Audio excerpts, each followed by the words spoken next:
د نظم عنوان دی تور سره کنه چې زه چې پیدا شوم او کله دی دنیا ته رالم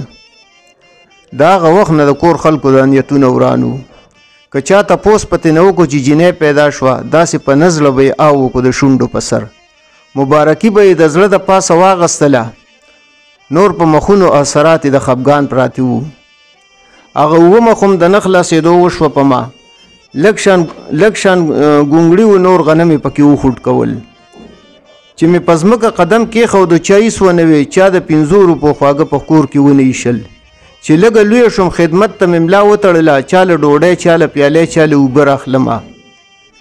پسې بیا وروسته د اخلي پخلي کارونه راله څومره چې زه به غټېدم دومره به کار غټېدو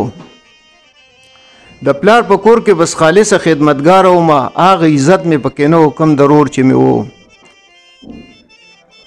په ما ورور کې مې د ځمکې او د اسمان فرق و هغه یو ځوان زه د پردي ډیران خزله ومه په نه خبره به په ما باندې غوسې کېدلې زما بس لویه ګناه دا وه چې جینۍ پیدا وم د کور د خلکو په اوږو باندې چې بوج شوم کله زه ورکولم نشهي لوپرې خو م نه کتو ژوندون زما و خو اختیار و د کور د خلکو ما نه څه ویلي شو نه ورته چا غوږ کېښودو ډک کور مې پرېښود جایداد کې چا یې سره نه کړه دا مې ډولۍ وکړو د کور د جنازه مې وته دا خو م زه ښه وه زه په دې شکرګزاره ومه خو رور مې کړې وه ګناه سزا یې ما وخوړه هغه د خپل سرخیر غوښتو هغه خپل ځان بچ کوو لکه د ډالې د دشمن ګزار ته زه نیولم ما د دشمن کور کې بلاشې خدمتونه وکړه خو اخري انجام یې دا شو چې طلاق یې راکو هغه د لوبو یو ماشوم یې رانه خوم پاتې کو په خپل قسمت که د هغه په قسمت وجاړمه